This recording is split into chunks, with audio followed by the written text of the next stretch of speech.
Welcome to our channel, where we explore Jean-Michel Basquiat's 10 most famous artworks. Before we get started, be sure to give that like button a little love and hit subscribe to stay in the loop for future exciting content. 1. Untitled, 1982. Untitled is a monumental testament to Basquiat's unparalleled prowess in the art world, marking a pivotal moment in his career during the early 1980s. This work encapsulates the essence of Basquiat's innovative approach to art, blending raw, visceral imagery with a complex layering of colors, text, and symbols that capture the viewer's attention with its dynamic intensity and electric charge. The painting serves as a vibrant declaration of Basquiat's arrival on the art scene. Alongside its counterpart in the Broad Museum, this work represents a significant shift in artistic expression, marrying the grit and spontaneity of street art with the formality of canvas-based work. As Basquiat transitioned from street graffiti under the moniker SAMO to more structured canvas work, Untitled exemplifies his ability to retain the immediacy and impact of his street art origins while exploring more complex compositions.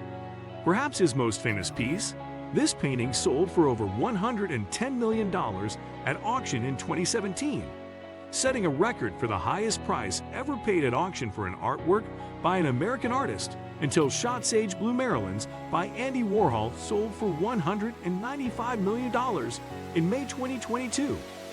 2. Boy and Dog in a Johnny Pump, 1982. Boy and Dog in a Johnny Pump is a vivid and energetic painting that encapsulates the raw emotion and socio-political commentary that defines Basquiat's body of work. Created in the seminal year of 1982, this piece is emblematic of Basquiat's unique style, which blends elements of graffiti, Neo-Expressionism, and primitivism into a visually striking and thought-provoking composition. The painting depicts a figure that can be interpreted as a boy, accompanied by a dog, both situated beside a Johnny Pump fire hydrant. The use of a Johnny Pump as a focal point is significant. It is a symbol deeply rooted in the urban landscape of New York City, where Basquiat lived and worked. It conjures images of summer days, community, and childhood innocence. Yet, under Basquiat's brush, it also hints at themes of resistance, oppression, and survival within the city's harsher realities. 3. Hollywood Africans, 1983. In the collection of the Whitney Museum, Hollywood Africans is a profound critique of the representation and stereotyping of African Americans in the entertainment industry, particularly within the context of Hollywood. This painting is part of Basquiat's broader exploration of identity, race, and power dynamics, themes that are central to much of his work. The work's title directly addresses the pigeonholing and caricatured portrayals of Black people in Hollywood films and television, highlighting the systemic racism and marginalization that has historically plagued the industry. The canvas features a trio of figures, believed to represent Basquiat himself alongside his friends Toxic and Rammelsey, who were also artists and figures within the New York City graffiti scene. The presence of these real individuals serves to ground the painting's critique in the lived experiences of African Americans, navigating both the art world and wider societal structures that seek to define them in narrow, often derogatory terms. 4. Irony of a Negro Policeman, 1981. One of Basquiat's most powerful works, Irony of a Negro Policeman, offers a poignant critique of the role of African Americans within systems of authority that have historically oppressed them. The title itself is a direct commentary on this contradiction. Painted early in his career, this artwork encapsulates Basquiat's skill in using visual language to explore complex socio-political themes, particularly those surrounding race, identity, and power. The painting portrays a Black policeman, rendered in Basquiat's signature style that borrows elements from graffiti, Neo-Expressionism, and art group. The figure is depicted with an oversized, mask-like face and a body adorned with a uniform. It suggests the inherent conflict of being Black and serving in a role that upholds the very structures of racism and oppression against one's own community. Basquiat's use of the word Negro, an outdated term for African Americans, further emphasizes the historical context of this struggle and the systemic racism embedded within American society. 5. Horn Players, 1983. Horn Players, in the collection of the Broad Museum, showcases Basquiat's deep appreciation for jazz music and its influence on his artistic expression. This painting is a vibrant tribute to two legends, saxophonist Charlie Parker and trumpeter Dizzy Gillespie, who were pivotal figures in the development of bebop music. Basquiat's fascination with these musicians is not merely about their musical innovation, but also due to their cultural significance as Black artists who carved out a space for African American creativity and resistance within the broader landscape of American society. The painting is a large diptych, allowing Basquiat to dedicate each panel to one of the musicians, yet he intertwines their legacies through his energetic and symbolic use of text, imagery, and color. The figures of Parker and Gillespie are rendered in Basquiat's characteristic style, which combines elements of graffiti, abstraction, and figuration. 6. Dust Heads, 1982. Dust Heads encapsulates the energy, chaos, and complexity that define much of Basquiat's oeuvre.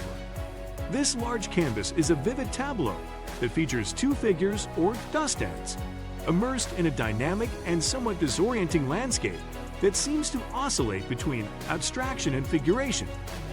The term dust was slang for angel dust, or PCB, a powerful hallucinogenic drug, and the painting is often interpreted as an exploration of the heightened, distorted state of consciousness induced by such substances. The figures are rendered in Basquiat's signature style, with a raw energy that conveys both movement and emotion. Their bodies are elongated and somewhat disjointed, with exaggerated features and expressions that suggest a state of frenzy or euphoria. These figures dominate the canvas, their presence amplified by the swirling, vibrant colors and chaotic lines that envelop them. The background is a riot of reds, blues, yellows, and blacks, creating a sense of depth and motion that seems to pull the viewer into the painting's frenetic world. 7. Charles I, 1982. Charles I showcases Basquiat's unique ability to intertwine personal and historical narratives with his distinctive iconography and text-based elements. This painting serves as a powerful homage to the legendary jazz saxophonist Charlie Parker, whom Basquiat greatly admired and often referred to by the nickname Charles I. Basquiat's fascination with Parker was also rooted in the tragic aspects of his life, including his struggles with addiction and his early death, which Basquiat saw as reflective of the broader experiences of Black Americans and artists, including eventually his own. The canvas is a complex amalgamation of imagery, text, and color, characteristic of Basquiat's style. 8. Head, 1983. Head is a striking example of his exploration into the human psyche, identity, and expression, distilled into the potent symbol of the head. This painting, like many of Basquiat's works, is characterized by a visceral quality that captures the complexity of the human condition, as well as the artist's own introspections and struggles with fame, identity, and mortality. This work utilizes his signature style of bold, outlined figures filled with a frenetic array of symbols and colors. 9. Per Capita, 1983. Per Capita delves into themes of economics, race, and inequality, presenting a poignant commentary on the disparities present within American society. Through this painting, Basquiat explores the concept of per capita income, a statistical measure that represents the average income earned per person in a given area in a specified year, to critique the distribution of wealth and its implications for African American communities. Dominated by a striking crown outline in blue against a vibrant red backdrop, the piece immediately draws attention to the theme of royalty or supremacy, offset by the word "as bestows," boldly written in dark blue within a red square. 10. Cadillac Moon, 1981. Basquiat's first sold painting was originally purchased by Blondie singer Debbie Harry, who co-starred with the artist in the film Downtown 81. It is a compelling example of Basquiat's exploration of themes such as technology, progress, and the American dream through his unique visual language. The title itself evokes a sense of Americana, juxtaposing the luxury and status symbolized by Cadillac, a brand often associated with success in American culture, with the ethereal and unreachable nature of the moon. This juxtaposition can be seen as a commentary on the elusive nature of success and the dichotomy between reality and aspiration, themes that recur throughout Basquiat's body of work. Please support and show appreciation by hitting super thanks.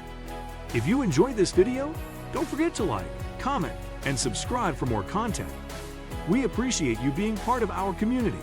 Until next time, take care and stay awesome.